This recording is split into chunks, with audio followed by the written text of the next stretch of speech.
to Senator Wicker for his opening statement. Thank you very much, Senator Cantwell. I'm pleased to support these important bipartisan bills before us today. I'll mention a few of the agenda items. First, let me thank the chair and her staff for working with me on the Tornado Act. In my state of Mississippi, tornadoes are particularly deadly because they often strike at night, in the rain, and are hidden by woods and forests. In recent months, devastating tornadoes have taken lives across the country. These deadly outbreaks have shown that even when tornadoes are well forecasted, lead times and warnings do not always ensure that the public can adequately respond or that appropriate shelter is available. This very day, Madam Chair, the National Weather Service has predicted severe storms for my state of Mississippi, including tornadoes. This highlights the importance of marking up this legislation now. The Tornado Act would require that NOAA work to improve hazardous weather communications and forecasting to help prevent the loss of life and property in future storms. Today's agenda also includes important legislation to address ongoing supply chain issues. 2 years into the pandemic, Americans continue to feel the impacts of these disruptions on our economy.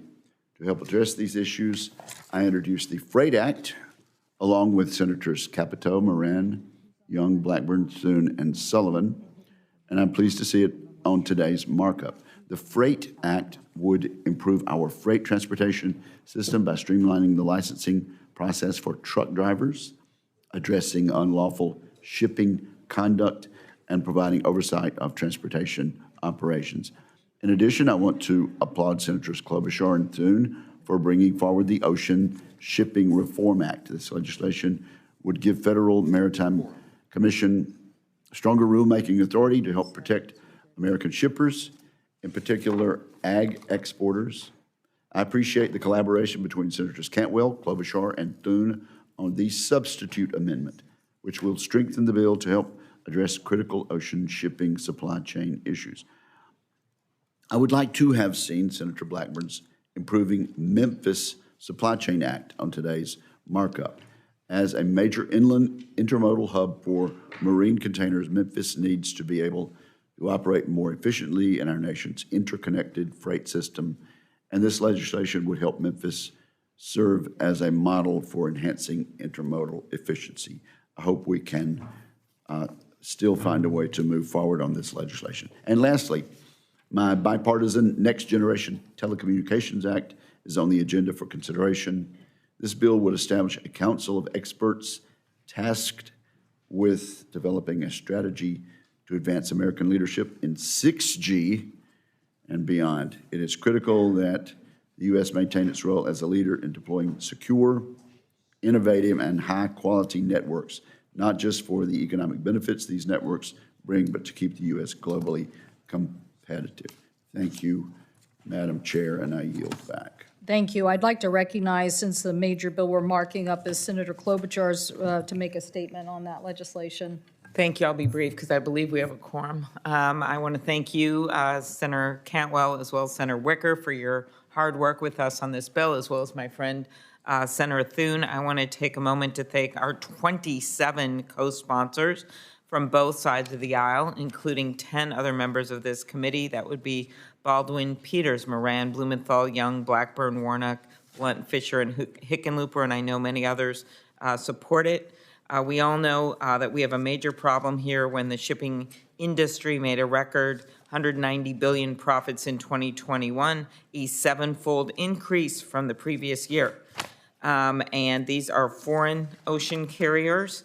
U.S. exporters, our businesses in our own country, have been slapped with higher fees, have not been able to export their goods because empty containers are going back.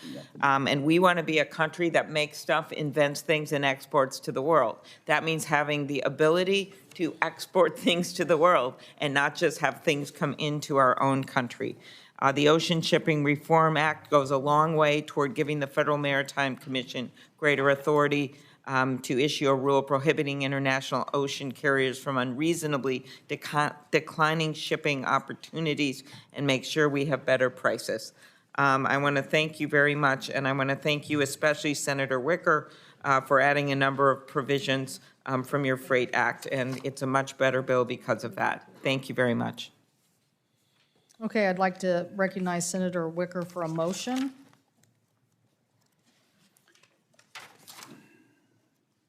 Madam Chair, I move that S 3785, the FAA Leadership Veterans Status Act, be favorably reported.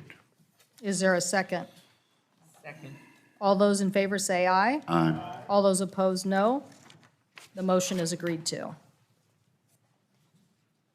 Now, Senator Wicker is recognized for further motion.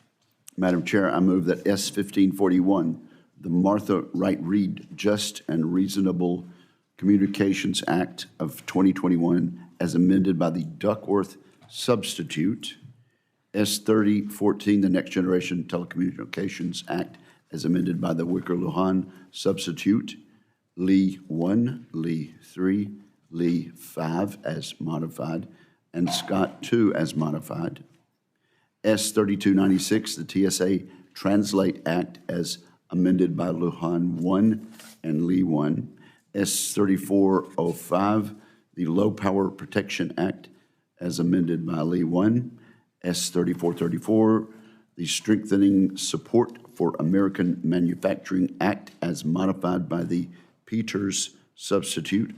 S 3662, the Preventing PFAS Runoff at Airports Act, as amended by the Peters substitute and Lee 1 as modified.